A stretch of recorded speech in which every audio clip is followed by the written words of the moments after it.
All right, let me step over this cord so I don't, let me double check that it's recording, so, okay. Yep, that's the red dot, right? So this is reading in the content areas, professional learning part 2. Part 1 was vocabulary, and then this is part 2, which is the reading comprehension strategies. And before I start, I'll kind of go over, because you might be wondering what the handouts are, and there are, I probably printed too much, but, so there's the packet, which is just like verbatim of the slideshow. And then there's, similar to last time when you did a pretest, except for this time when you do your, pre-assessment. This time when you do your self-assessment, I'm not, Ashley gave me this advice and I like it. She said, don't wait and just have that uncomfortable silence. She said, let them work on the pre-assessment as you're kind of going through it. So I'll give everybody the pre-assessment and then you can kind of just work on that as I'm going through the slideshow. But you'll see the first 3 individual, because there's 6 individual sheets. So the first 3 individual sheets are, you have a proficiency scale, which is our adult professional learning proficiency scale, kind of informed by Marzano, and Ashley kind of helped me with the framework of this. And then there's the pre-assessment, similar to last time, where you're going to look at the proficiency scale and kind of pre-assess yourself where you're at on that proficiency scale with reading comprehension. Maybe some unknown vocabulary or some skills that you need to brush up on a little bit, so that's just kind of that. And then we'll do an activity at the end, just one activity, one short activity, and if we don't have enough time, we can do this homework, that's okay too. And that's just that.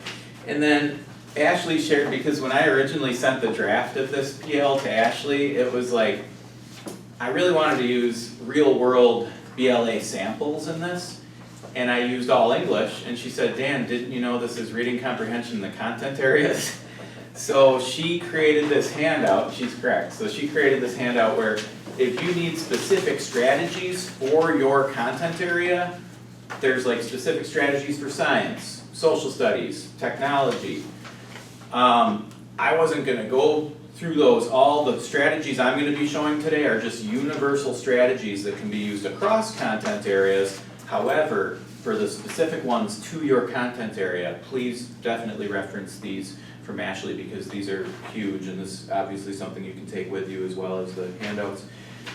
There's reading strategies for content areas, the 4 different text types, informational, persuasive, procedural, and general strategies, which I'll kind of be going more over the general strategies. And then reading across the curriculum common challenges. So those are the 3 handouts from Ashley. So that's all that, and then I'll start the presentation.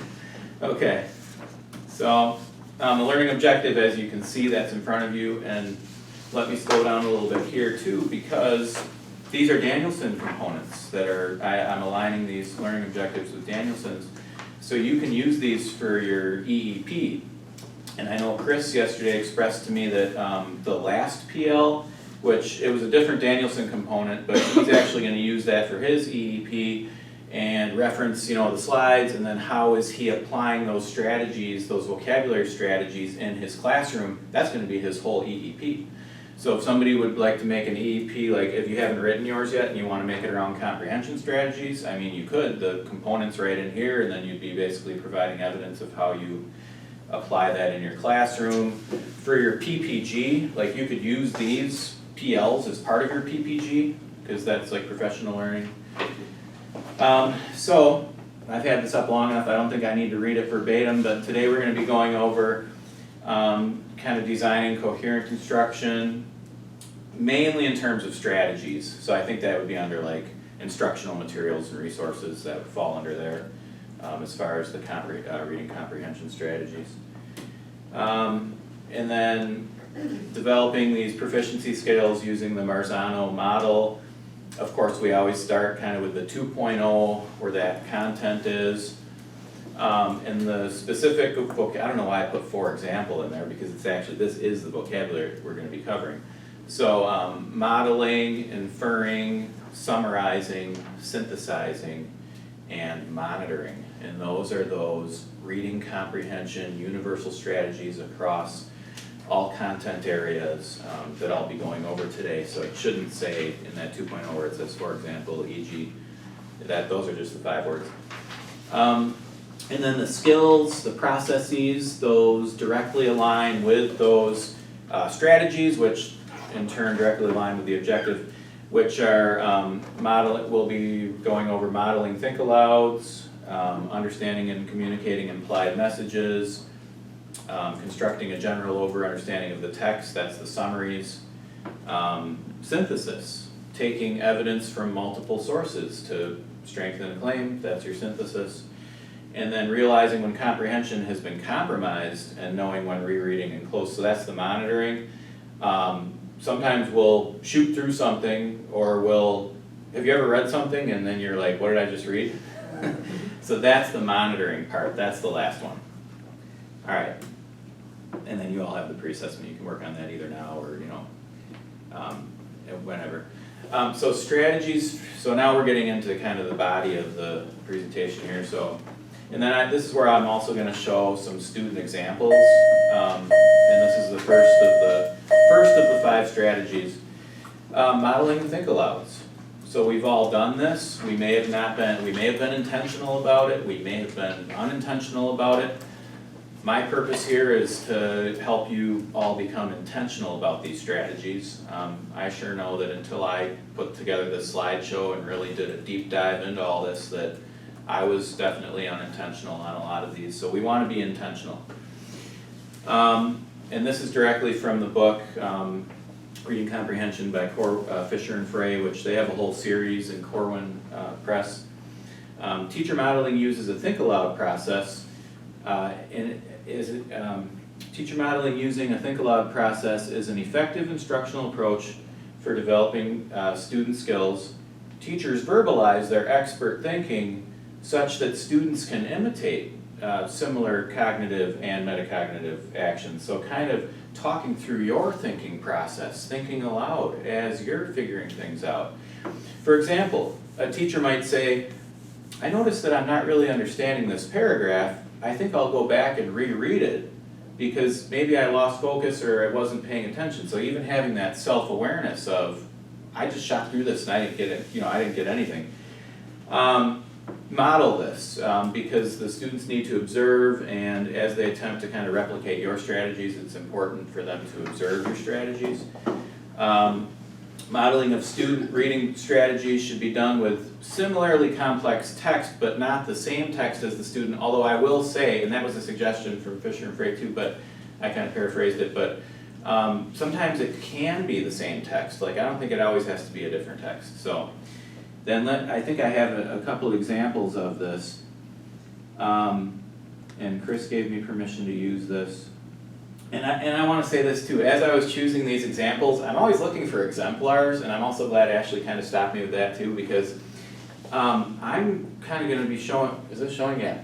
I'm going to be showing some examples that aren't necessarily exemplars, and what could we have done differently, and these are all classes where I was right in there with the teacher and I was working with the student, and like, so even I'm putting this on myself too. So looking in this student's item here, can I bring this up? So the assignment was New Deal, and so after the Depression, or kind of during it, in order to resolve some of those situations that were going on, there were a lot of public programs that were created in order to kind of help bring us back out of the crazy recession that we were in. So the students were presented with a number of New Deal programs. So it's very organized. You could almost consider this like a graphic organizer. And then they chose one New Deal, this was from US history. They chose one New Deal program, and then they had to kind of summarize it.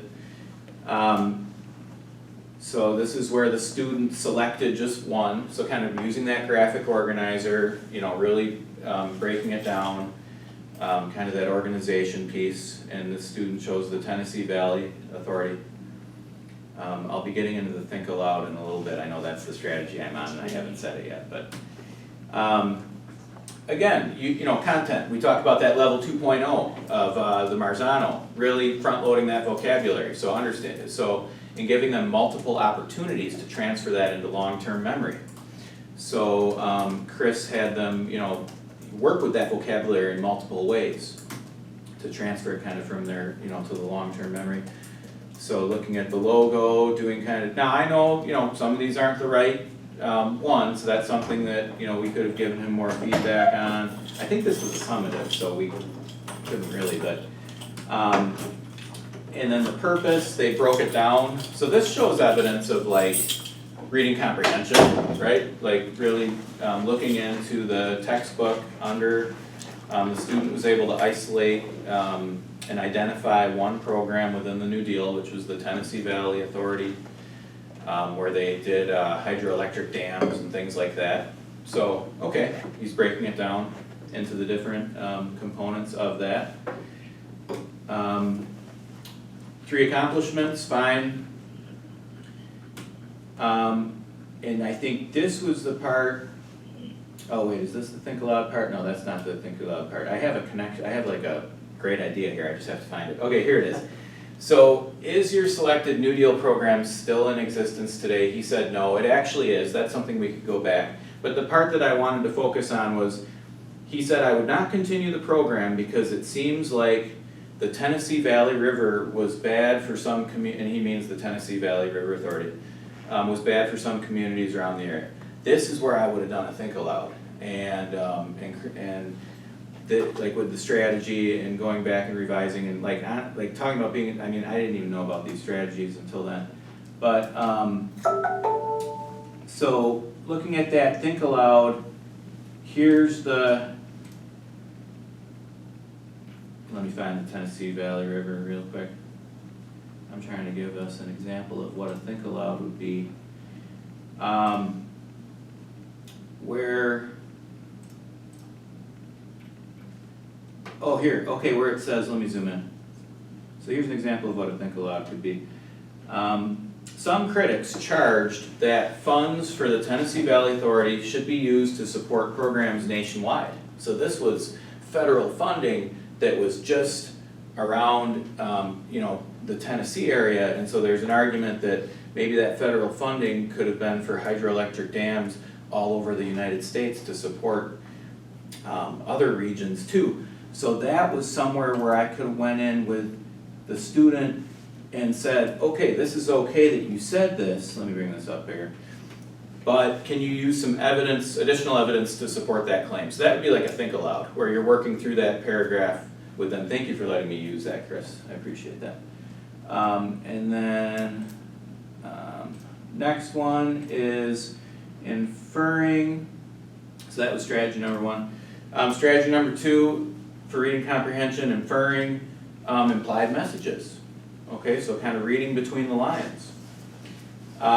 These occur when readers activate information that's evoked by, yet goes beyond the information that's provided explicitly in the text. So where it's said in, for example, just using that one as an example.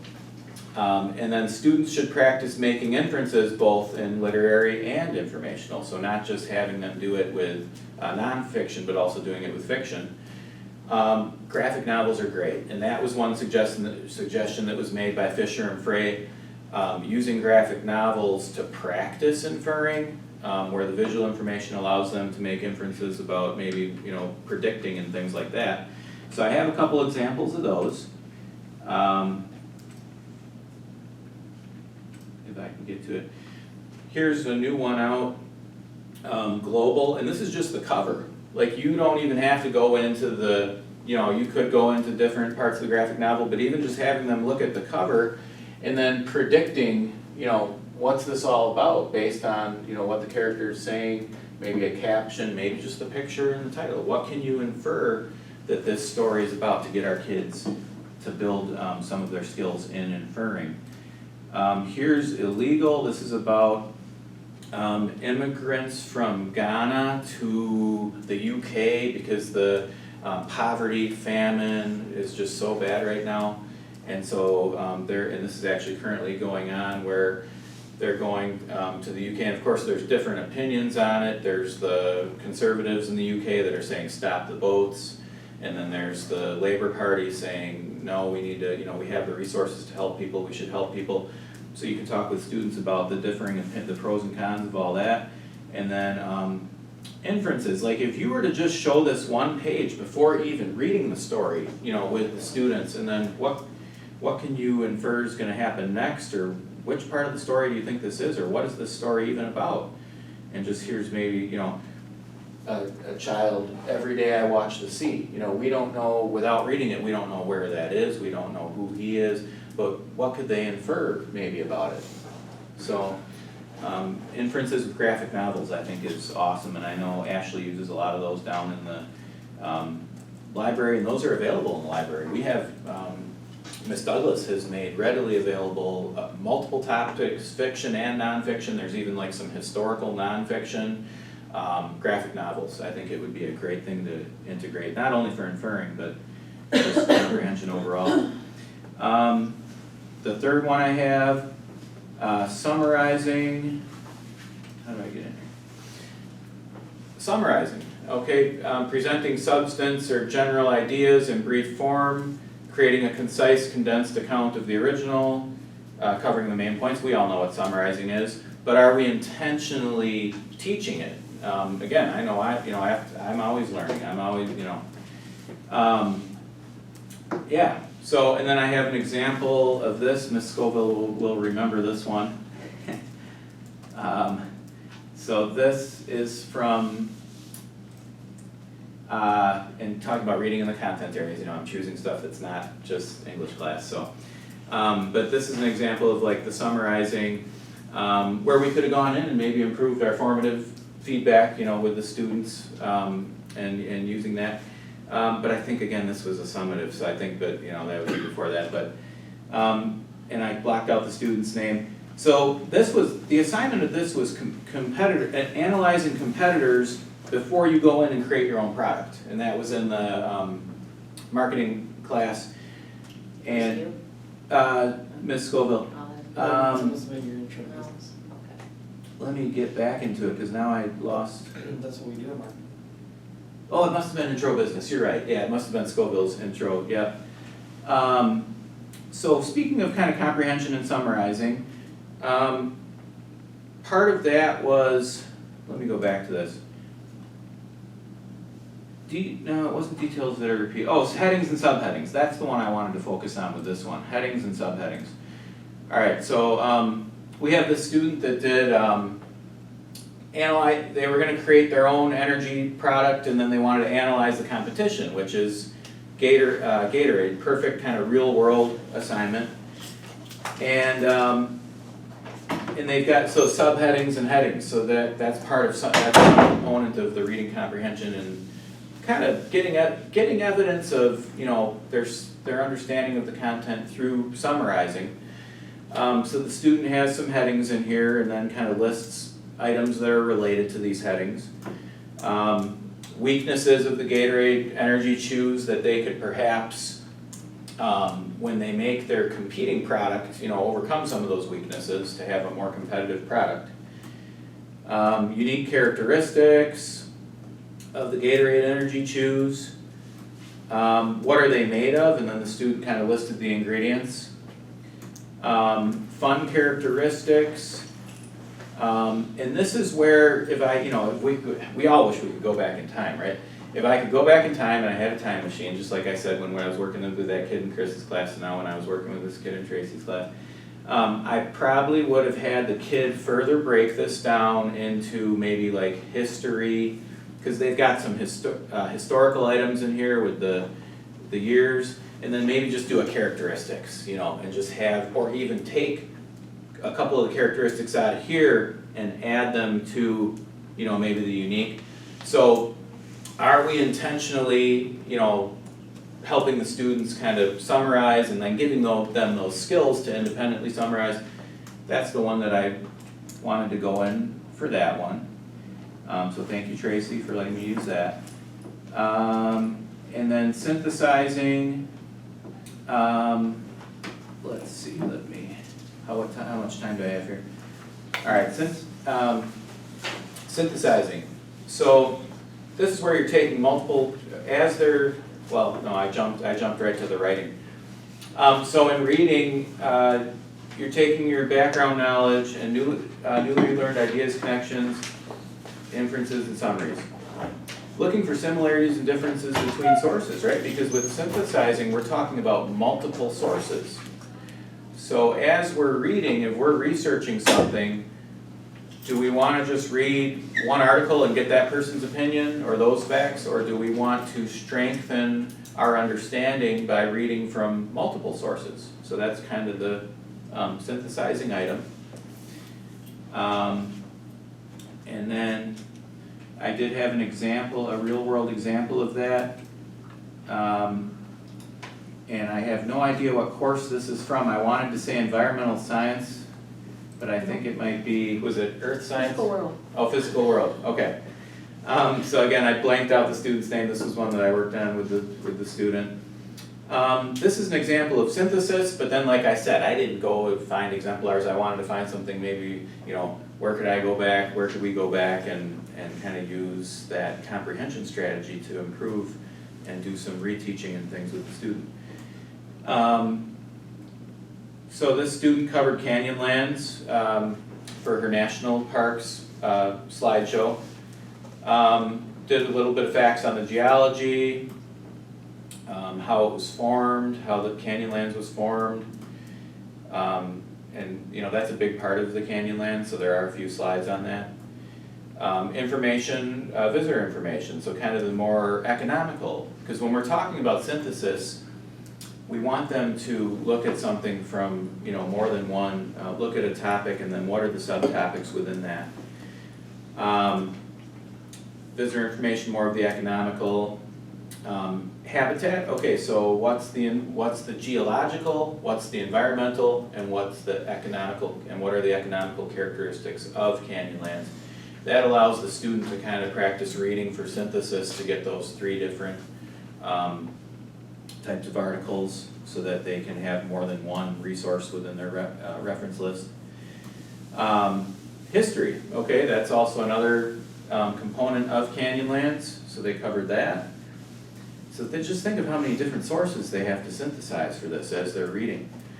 And then kind of this is kind of a summary where it has economic impacts, environmental impacts all together. They went through the details and then they summarized it, all together. And then the references, and so multiple references, because when you're reading for synthesis and when you're improving your synthesis skills, that's from more than one resource to kind of strengthen your claim, strengthen your presentation, strengthen that. So that was the reading comprehension strategy of synthesis, making sure they're using multiple sources and reading from multiple sources.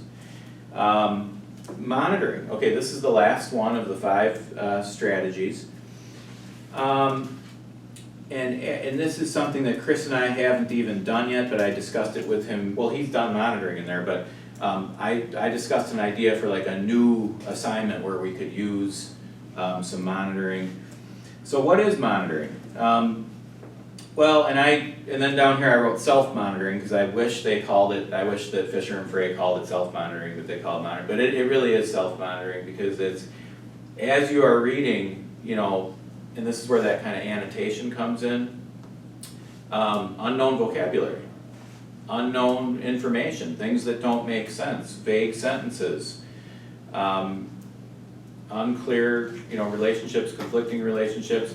We have to stop reading, right? I mean, we can't push forward, we have to stop, and this is kind of similar to the think alouds too, this, where you're self-monitoring. But I know that Chris has an assignment, and I think I was only in there for part of it, but there's one and I just have the whole PDF here, so let me pull it up. It's the sinking, it's basically the causes of World War I. And there was, let me look at my notes here, I apologize. So in 1915, there was the sinking of the Lusitania, which was carrying passengers that were traveling from New York to Liverpool, is that correct? And then there was also, and then a couple of years later, there was the Zimmerman telegram, which was where there was a telegram sent to Mexico where Germany said that, you know, basically you scratch our backs, the German Empire said you scratch our backs, we'll scratch yours, and it was, they were going to become part of the Central Powers. So Mexico was to join the Central Powers, and this was at a time where the United States had not yet even joined the war. So you could ask students a question about, you know, the reasons for that the U.S. got into, and some students might say, well, we could have done it before the Zimmerman telegram, because why didn't we join the war back in 1915? You know, when the Lusitania was sunk, why did we wait until the Zimmerman telegram came out? But for kind of understanding those, where was that in here? It was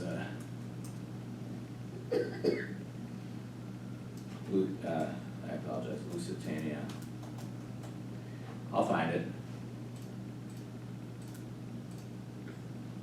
Yeah, so there's like, even like, oh yeah, and I know Chris was talking to me about like the primary sources too, and I didn't think about this before, but darn it, there was a quote in there, I should have stayed on that. Here, like even as students are like close reading and things and kind of pointing them to some areas, I saw the torpedo speeding toward us. Immediately I tried to change our course, but was unable to maneuver out of its way. There was a terrible impact as the torpedo struck the starboard side of the vessel. It was cold-blooded murder. So kind of, you know, pointing students to not only, because we use secondary sources all the time, but even kind of pointing them to some of those, and this is across content areas, so this is in all, you know, in all of your content areas, are we also using those primary sources too? And as we're reading through passages, kind of, if students aren't understanding, you know, how can we kind of point them to some different resources and things? So there's all sorts of, I mean, I could go over monitoring forever. There's, you know, all sorts of items for that. But I don't know if we have enough time for an activity, because it's already, you only have 9 minutes until your first class. But I just went over 5 reading comprehension strategies, and I'm just asking everybody to choose one of those strategies, and is there a change that you could make to your curriculum planning and or instruction just using one of those strategies? So whether it's summarizing, or whether it's inferring, or whether it's kind of having the students self-monitor and kind of guiding them to different points in the text that could support their writing, or guiding them to multiple sources that could support their synthesis. So what's just one of those strategies, and you can do that as homework. And again, this is something that you could tie not only to integration in your classroom, but also to your educator effectiveness. This is Danielson Component 1E. So thank you for your time. Sorry I ran over time, and I was trying to figure out a way to do it all in that time, but thank you. Can we bring this activity back to our next PLC and have Yeah, people just share out? that would be good. Okay, you have 2 weeks to kind of think about it? That would be Okay. great. Yeah, And thank just be you. prepared, I'll put that on for the next agenda. Are there other things for next time when we're together that you want to talk about for PLC purposes? Brains aren't there. Okay, Let me know. yeah, please let us know, because we'll help out. Awesome. Sounds good. Thank you. Closing quote, just kind of, if we think about Oh, yeah. the PL, or I mean, the PL that Dan just gave us, and his reflection, if we think about pre-ACT testing, and if we think about even our gradebook talk, the quote is, "Mistakes are a fact of life. It is the response to the error that counts." So obviously, we're gonna keep learning and growing together, and everything is, Yeah. that's why we reflect, right? So keep making improvements. Great, thank you. Happy Thursday. Happy Thursday. All right, I'll stop the recording. I think I floundered around enough. All right, there we go.